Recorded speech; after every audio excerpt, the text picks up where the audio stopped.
Hello and welcome back to this month's episode of Unstoppable. The GW Colonials are off to a busy start this fall season, and we've been along every step of the way. From women's volleyball to men's golf, we've got an episode you won't want to miss. I'm your anchor, Isabel Schmaler, and to my left, my partner in crime, Parker Jensen. So Parker, what do we have going on this episode? Well, Isabel, we'll start off the show by giving you our in-depth analysis on men's and women's soccer, men's water polo, and women's volleyball. Then we'll head to our rundown segment, giving you a lightning-fast look at cross-country, tennis, and men's golf. And finally, we'll wrap things up by bringing out our expert reporter and avid Giants fan, Savannah Guida, out here to put me and Isabel on the hot seat in our hot take segment. All of this and more on Unstoppable.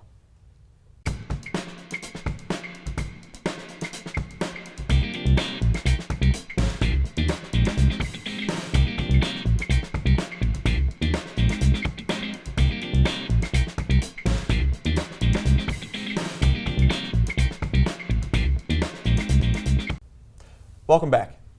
Last time we looked at women's soccer, we were questioning whether or not this team could keep up with the momentum we saw at the beginning of a 5-1-2 season. But I don't think anything could have prepared us for this. The women are now 12-1-3 and are showing no signs of slowing down. And to put this into context, last season they went 10-8-1, with their greatest weakness being on the road. This year they're nearly perfect against away teams, with their only loss coming from William & Mary in the first game of the season. And if you're not on the bandwagon now, you should probably get on it. They've outscored their opponents 34-17, nearly doubled their shots per game against their opponents, and have doubled the assists. Their only weakness so far is with fouls, but even that hasn't slowed them down. The star of the show, if we had to pick just one, would be Rachel Sorkin. She's put up 21 points, 8 goals, 5 assists, and leads the team in shots on goal. And players like Sevilla Pavon and Megan McCormick have been driving forces on offense, and Maria Perea is second in nearly every category for this women's team. So what do we credit their success to? Well, it's a ragtag team of seniors that put up points with loads of help from sophomores that makes this team's future even more exciting. There also seems to be this chemistry that has lit a spark in the team this year. And the stats will tell you everything you need to know. They're an offensive powerhouse with help coming from whoever can get to the ball. And their defense isn't half bad too. I mean, they've held their opponents to only 17 goals in 16 games. In short, I'm high on this women's team, and I'm excited to see how they can close off their astounding season. And with that, we bring in our soccer analyst, Noah Ulsterlitz, to give us his take on the season. Noah, what are you looking at with this women's team? Well, Parker, they have an incredible offensive engine. They've scored at least 1 goal in every game, and they're averaging a little over 2 goals per game. So what is it that's keeping them going? You've talked a little bit about having a pretty set team. Who are some players that we should keep an eye out for? Well, the 2 transfers from Miami, both Rachel Sorkin, as Parker mentioned earlier, and Sammy Neiman, are in their first season at GW, and they're performing incredibly well. Sammy is leading the team in assists, and Rachel is pacing the team with 8 goals. Well, it's interesting. If you look at every player on this team, I mean, so many players contribute time and time again. And sure, you have this set mentality where it's, it's the same players over and over again. But hey, I mean, if it works, why fix it, It's very interesting to see. But what are you looking at specifically with the younger players on this roster? Because I know we have a bunch of seniors kind of trying to lead this team forward, coming into the future and going into, I guess, the end of the season as maybe the team's starting to bring in these younger guys, these players. What do you see? What have you seen that's kind of optimistic going into the future? Well, I have a lot of optimism for next season and in the future seasons here. The scoring has been incredibly balanced by age. 3 of the top 5 goal scorers are sophomores this year. That gives them at least 2 more years at GW. So I'm incredibly confident that they can get even better as their years progress. And so what do you think the next 2 games that they have going here on the Vern with George Mason and then with St. Louis, do you think those are going to be easy wins given their pretty good record so far? I think the George Mason game should go fairly well, but St. Louis will be the toughest opponent they've had all season. If any team can stop GW from winning a conference title during the regular season, it will be St. Louis. And I have a feeling that we're going to see them again in the conference championship. Alrighty, well, Noah, thank you so much. Isabel, what do we have for the men's soccer team? Well, it looks like not much has changed from the last time we talked about the men's soccer team, who were going 2-5-1 and are currently going 5-9-1 to date. There have been some tough losses since the last time we talked, and most of them could have been easy wins, including the 1-2 match loss to George Mason, who held the same record as GW until beating us. Now, the next loss may not seem as surprising, as they lost 0-3 against University of Virginia, who's currently ranked number 1 in the conference. And Despite UVA's clean sweep, GW did manage to maintain a pretty cohesive line of defense going up against UVA's tough offense, given that they did take 21 shots against senior goalkeeper Noah Lubin, who ultimately secured 6 saves. Despite the ongoing losing streak and the particularly tough loss against UVA, the team went on to defeat St. Bonaventure in the team's first A10 conference victory. It was a historical night for GW as first-year Tom Kuklin kicked off his career with the only goal of the night, ultimately securing a victory for the team, something the team's definitely not used to. Celebrating came to an abrupt end as the team fell short to Duquesne 0-1, only to move on to another loss against Howard 0-1. The defeat to Howard is very similar to the defeat against George Mason. George Mason and GW had the same 2-5-0 record, just like Howard, although Howard does have a slight one-game winning advantage to GW, but statistically, GW could have easily pulled a victory if they hadn't let their defense slip, which seems to be the deciding factor in a lot of these, quote, easily winnable games. Despite the 2-game losing streak, the team went on to defeat Davidson on their senior night 2-1, with first-year Liam Ensom scoring the only 2 goals of the night, kicking off his career with the Colonials and ultimately winning the match. After that, the team secured a 2-0 shutout against St. Joseph's with goals from Hauker Hilmarsson and Alhaji Touré. With this sort of record, it's hard to tell just how exactly the team will do going ahead in the A10 match play for the remainder of the season. Let's turn it over to our very own Bella Corshane, who got the chance to interview some of the players. Thanks, guys. I'm Bella Corshane on the Mount Vernon campus with GWTV Unstoppable, talking with the GW men's soccer team. I'm here now with Colin Anderson, a senior on the team. So, Colin, it seems like this season hasn't gone as well as we'd hoped. Is there anything that you think the team can do differently going forward? I feel that we just need to score more. We've created a lot of chances. We've had great opportunities to score. We just need that final piece, putting the ball into the net. And is there anything you're particularly looking forward to in the next few games? Just looking forward to, playing my final games and, trying to win and to get into the tournament. Thank you very much. Thank you. I'm here now with Tom Cooklin, a freshman on the GW men's soccer team. So, Tom, 7 of the 8 goals scored so far this season were scored by seniors and grad students. You're actually the only non-senior grad student to score a goal. What does this mean looking forward to next season? Obviously, I'm very pleased with the opportunity the coach has given me. As for a freshman, I've got a lot of minutes. For next season, all I want to do is improve on what I've achieved this season by scoring more goals and more assists and contributing more to the team. Is there anything you think the team needs to improve on looking forward? So going forward as a team, I think we need to score more goals, as clearly we haven't scored enough goals. Defensively, we're very solid, so going forward, we just need to score more goals. That's what I think. Thank you. Thank you. Thank you, Tom and Colin. For GWTV Unstoppable, I'm Bella Corshane. Back to you. Thanks, Bella. Leaving the Vernon, marching into the tunnel now with men's water polo. Their season's been similar to that of last year's run, but if you look at their record, this team looks to be slumping a little. But take a closer look and you see that this team's actually living up to a new set of challenges. Last year's team bested most of their competition, albeit against unranked opponents. They fell to nearly half their matchups against top 25 teams, losing to San Jose State and Bucknell. This year they compete against more ranked opponents and have come close against big-name competition like Harvard. This year's team's actually quite similar to last year, except for now their expectations. The season's harder. There's way more away matches and they lost some valuable seniors. But what they do have is an experienced core of seniors this year that know what it's like to win, and a large supporting cast to boot. Junior Andreas Louvi is far and away the most valuable player on this team, with 72 goals, 43 assists, and 26 steals on the year, leading the team in those categories. Senior Andrew Mavis and sophomore Henry Moss aren't too far behind him, helping facilitate their offensive production. The schedule should spell an easy couple wins over the next few weeks and should take that momentum into the MAWPC Championship in late November. Our own Gus Eckstein took the chance to talk to the men's water polo team about the rest of their season. Gus? Hey y'all, I'm Gus Eckstein here for GWTV's Unstoppable, today with Gabrielle Samonti of the GW men's water polo team. Every game is very intense, but was there one that was the most intense for you this year? And is there anything from that game that you took forward to define your season or help you to improve in your game?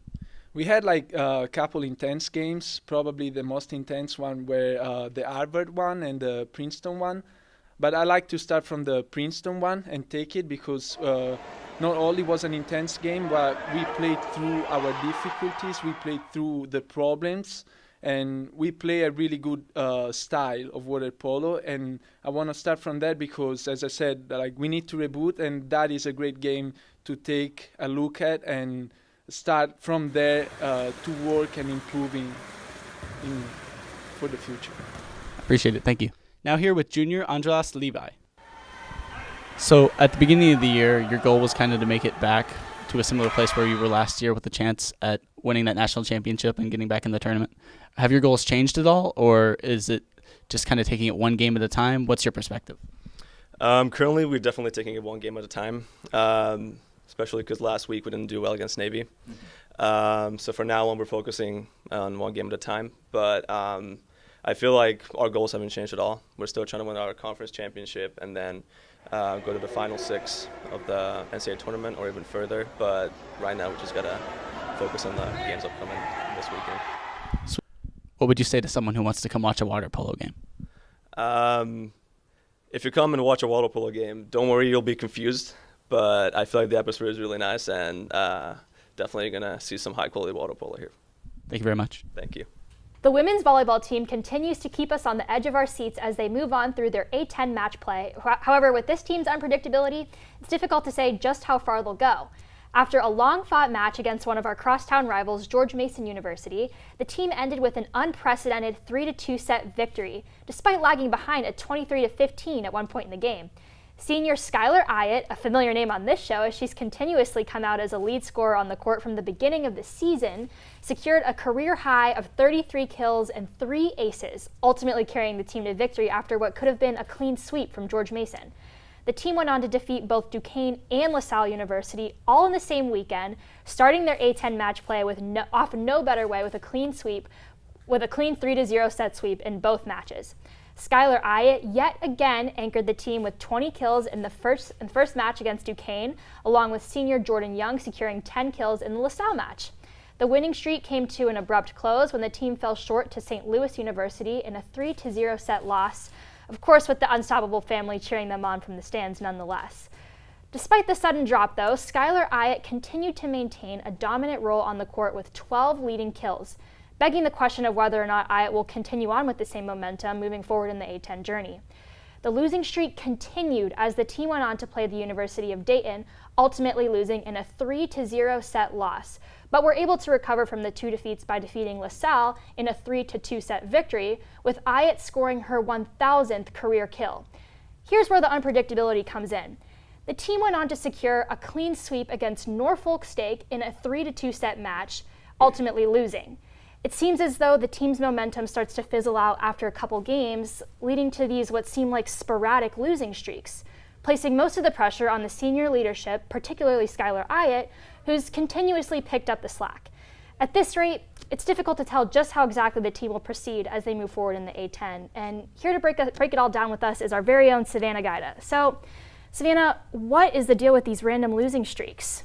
So guys, I think the biggest factor to play into this unpredictability is the mental aspect of the game. If you look at their record, they are 6-3 at home and 3-3 away. And we've been to the home games. The energy is insane. You've got an entire row of fans with GW painted on their stomachs. You got people stomping their feet on the stands. We went to the game where Seabrass was performing. It was almost like a basketball game, you know? It was insane. It was really fun. And there was a great emotional connection between the volleyball team, players on the bench cheering on the players on the court. So there's a lot of support between the teammates.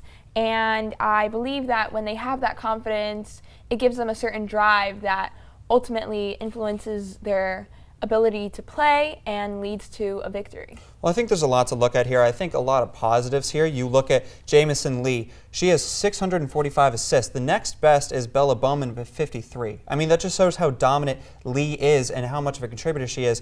So she's one of the big players. And we're looking at Skylar Ayat, 277 kills. Next best is Patty Vale, and she has 142. So you see that these are the 2 big leaders on the team, and they can continue this going forward. And I think these are 2 valuable leaders that can really kind of build it down and break it down. So I think you have, again, these leaders, and you have a lot of young players on the squad as well. What have you seen with those young players in particular? Is there anything that you see with that? Is there anything that you see in chemistry when you're looking at them in play? Yeah, well, they've got great chemistry amongst each other, and I think that from a physical aspect of playing the game, the team does a really good job at coming in with the kills and with assists. Jamison Lee is a powerhouse when it comes to assists. She's got 645 for this season so far, and she actually reached 2,000 total career assists earlier this season. So they're doing great in that sense. I do believe, however, that they do have some small errors they need to work on. For example, Patty Vaya has 44 service errors, which is not a whole lot. And when you look at the team stats overall, they have 110 compared to their opponents that have 100. They average 142 service errors per team. So in that sense, the team isn't doing so bad, but there is still room for improvement there.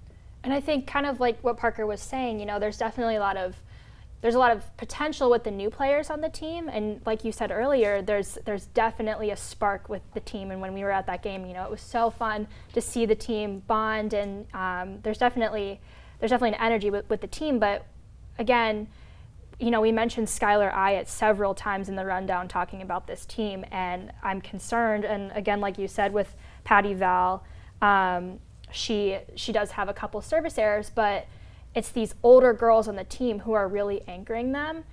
And my concern is, well, you know, going forward, is there too much pressure on them? Will they be able to keep up this momentum going forward? I think they definitely will be able to. Coming up, they've got all A10 play, and they also have the A10 championship in Rhode Island. That is the weekend of November 22nd to the 24th. And they are currently playing a lot of A10 opponents, and they're not doing so bad. They are 5-2 in conference play, and their losses are not complete blowouts. I want to point out one specific game. They lost 0-3 against Dayton, and I know that that's not a great game, but you have to look at the fact that Dayton was voted likely to win the A10 championship in a preseason poll, and they also are the defending A10 championship team. So they are a powerhouse in the A10. They dominate. They are undefeated currently with the record of 7-0. So for GW to come close to beating them, the first set was 26-24. They just missed a win by a hair. So GW just needs to come together and fix those little mistakes and keep up that great energy between the teammates. And I think that they are well on their way to making their mark in the A10 championship this season. Well, I think despite the concern, there's a lot of room for optimism. Savannah, thank you so much for joining us. Thank you, guys. We're taking a quick commercial break now, but when we come back, we'll enter the lightning round with our rundown segment. Stay tuned. Hi, Colonials. Did you know there are hundreds of ways for you to volunteer with GW? Each year, over 1,500 alumni, parents, and friends contribute thousands of hours to make our community stronger. There are countless ways you can volunteer, so it's easy to choose an opportunity that is most meaningful to you, like connecting with students and alumni based on your student involvement, identity, or personal interests, getting involved with your local alumni network, mentoring a current student via our online mentoring platform, connecting with prospective students through undergraduate admissions opportunities, serving on an industry network leadership council, becoming a social media ambassador. The list goes on. No matter where you are in the world or how much time you have to give, you can connect and volunteer with GW. And the best part, it's easy to get involved. Just visit alumni.gwu.edu/volunteer to learn more about these and other opportunities. Because of your service to GW, you are able to make a direct impact on the lives of former, current, and future students. We look forward to working with you. Raise high.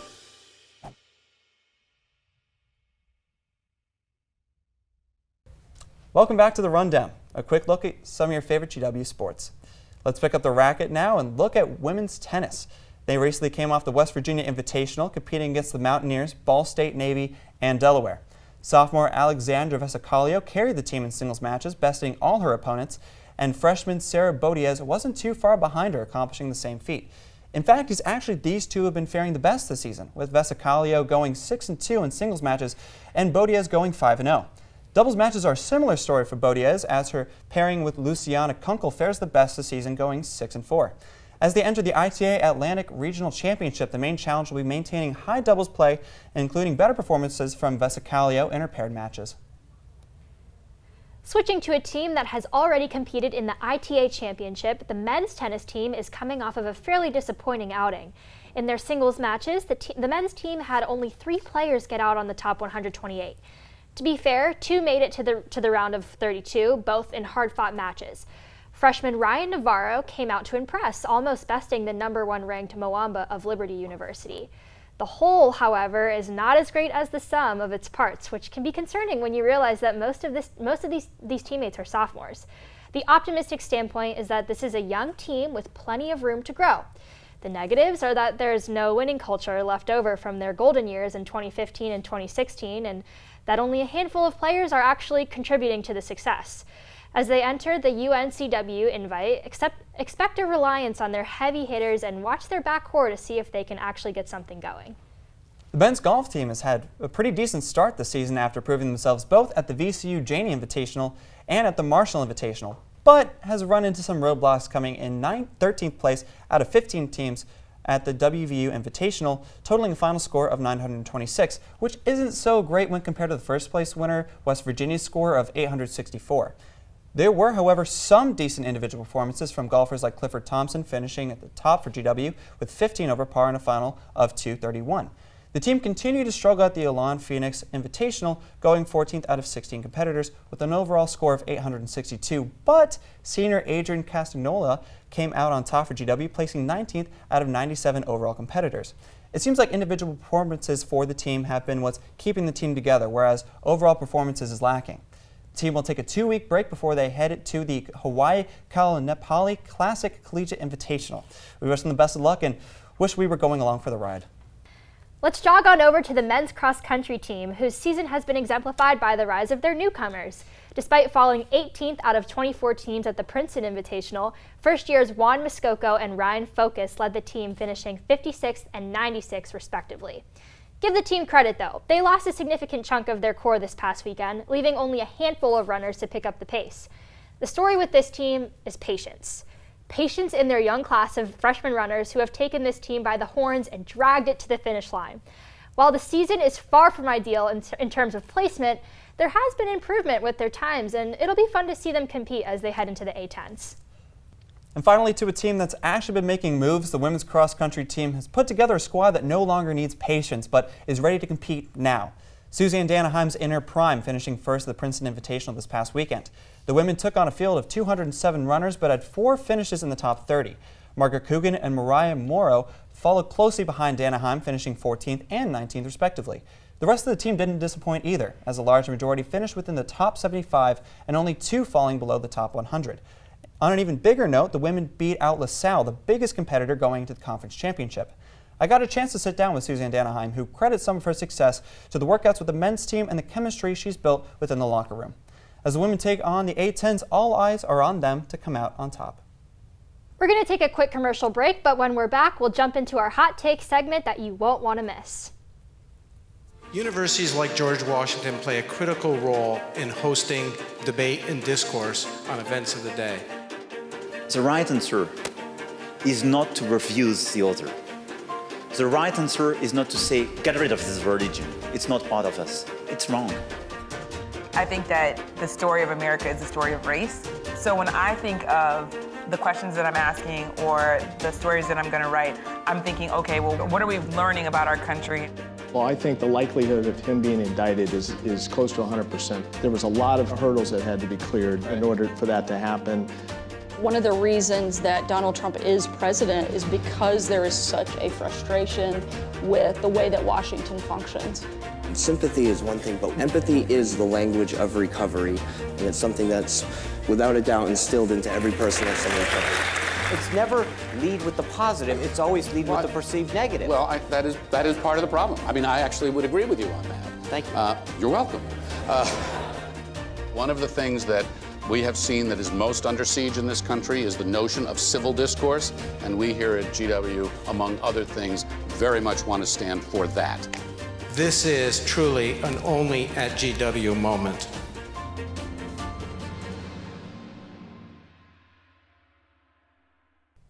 Welcome back. It's time for Hot Takes. I'm your host, Savannah Gaida. The rules here are simple. I'll ask a question to our two anchors, and they will get in arguments with each other for your viewing pleasure. Let's start off with men's soccer, who currently hold a record of 5-9-1. Recently, they celebrated 9 players, more than 1/3 of their current team, in their senior day game. Positions for next season need to be filled proactively, but the issue remains. How will the team's poor performance this season impact their recruiting for upcoming seasons? Parker, let's kick it off with you. Well, I don't think their poor performance this year is really going to help them later on in the future. Now, I understand there's a good young core that's established on the team right now, but I just think the seniors that we have right now, and we have a handful of juniors that are going to be continuing their career into senior year, they haven't been efficient, they haven't been doing too well, and it's against mediocre opponents. I mean, you look at the game against American, right? They tied an 0-6 team. The only tie that American had was against GW. There's been time and time again where poor performances have been shown. The coach hasn't been shown to really switch up the lineup as much, and so that might be concerning to recruits who are concerned that they're young. Are they going to get their time to shine? Is it going to be the same set of players that we see time and time again playing, and I won't get my play time? I think there's a lot of concerns here that we need to address, and I just think that the taste in the recruiters' mouths from this season might not help them going forward. Later on, we might see, but I think for next year, it's going to be difficult to get people. Well, Parker, I definitely see where you're coming from, and you did bring up some good points. I will say, you know, like we mentioned before, there are some mediocre losses, like you pointed out, but there are some great freshmen who have definitely proven themselves this season. Like we mentioned before, Liam Emson and Kuklin. Both of them were some of the only scorers in the 2 games that they ended up, I think one was a loss and one was a win, but regardless, these are some of the only scorers in these games that, you know, they might end up being mediocre losses, like you said, but there's definitely a lot of potential there. And I think that in terms of recruiting, yes, there are only a few good freshman players now, but going forward, those freshman players are going to be the new faces of leadership on the team. And I definitely think, you know, we got to be optimistic, and hopefully recruiters are going to be smart, and yeah, we're going to be losing so many key players going into next year, so I definitely think that there's a lot of room for improvement, and we should stay optimistic. Great points, guys. Isabel, I love the optimism, but I'm going to have to give this one to Parker. Unfortunately, the record here prevails, 5-9-1, and you're right, tying with American, they should have at least scored at least 1 goal in that game and won. And I also think that they need to establish those younger players, and there should be more diversity in the lineup. Moving on to our next question. Last spring, Suzanne Danheim, a runner on the women's cross-country team, finished 5th in the women's 5,000-meter run of the A10 championship. She even beat her own personal record by shaving more than 30 seconds off her previous best time. Currently in her senior year, she's already been named A10 Women's Performer of the Week due to her outstanding performance in the Princeton Invitational. What can we expect from her in the upcoming A10 championship? Isabel, the floor is yours. Well, Savannah, I think the answer here is simple. I mean, like you said, A10 runner of the week, broke her own personal record. I mean, come on, she's bound for greatness. And, you know, on a more personal note, Suzanne was actually the first person that I got to interview on Unstoppable ever. And I think not only is she a great athlete, she's a great person. And I think regardless of her running and her training, she continues to just put on this ray of positivity to everyone she encounters. And I think that's what anchors her when she's competing and when she's just living life. So I think that, you know, only good things ahead for Suzanne, and I'm really excited to see how she does for the remainder of the season. It's hard to disagree. I do have to agree on this one. I think anything aside from a top 10 finish at the A10 would be disappointing. Just considering her constant, she keeps getting better every year, right? She's constantly improving, and I think now is her prime, right? And so her work ethic is unlike anyone I've seen. She's now working with the men's cross-country team. She's building up the rapport with them. She's being a leader on this team, and it's her final year, right? And so when you're going that final year, you're going that final stretch for cross-country. Now, I know she's running track in the spring, but it's her last year running cross-country. She's going to leave it all out on the field. She's going to do everything she can to get the top 10 finish. And like I said, anything past that, I think is going to be a little bit disappointing. So I'm going to harp on your note a little bit, but I think mainly it's because of her work ethic, her working with the men's cross country team, and just her as a leader. It's her final year. I think she's going to go out there and she's going to kill like she always has. All right, well, I'm glad you guys could almost finally agree on something. Isabel, you got this one in the bag. Just because of your personal connection and Suzanne being on Unstoppable before, Isabel, this one's yours. In true spooky season spirit, I want to hear your Halloween costume ideas and favorite trick-or-treat candy. Parker, let's start with you. All right, now this segment's called Hot Take, so I have a really big hot take here. Favorite treat is actually, I'm really in the mood for a payday. I know it's not going to be what people are expecting. It's not what people are, normally vying for, but, there's nothing, just it's caramel, peanut butter, salt. What you can go wrong with that? In terms of costumes, haven't decided yet. We'll think of something. Actually, funny enough, for a class, I have to think of something that's tech-related, media-related. So I think I'm going to go something along those lines, potentially, But, I think for candy, you're looking at Kit Kats, you're looking at Snickers, but mainly, I'm going to go with payday. All right, Parker. Well, I'm just going to leave that payday comment over there. My favorite candy has been, always will be Jolly Ranchers. Just they are amazing during all seasons, not just Halloween season. So I'm just going to go with that. You can't go wrong with Jolly Ranchers. In terms of Halloween costumes, though, however, I agree with you. I still have no idea. I do know that I want to wear some sort of wig. Wigs are very trendy right now, especially pink ones. So I think I'm going to incorporate a pink wig into my costume, but don't know exactly how it will come to fruition. So stay tuned to see what my Halloween costume is. All right, guys. Well, unfortunately, I disagree with both of you. Oh. Payday, Jolly Ranchers? Really? I'm going to give it to Isabel because Jolly Ranchers are way better than Paydays. That's fair. That's fair. But my personal favorite would be a Snickers. You've seen the commercials. Eat a Snickers. You're not you when you're hungry. I feel much better when I eat a Snickers. Well, that's all we have time for today. Don't forget to check us out on Facebook, Twitter, Instagram at GW-TV. You know the drill. Or check out more packages and exclusive content like our interview with the cross country and tennis teams over on our Instagram at GWTV_Unstoppable. We'll see you next time.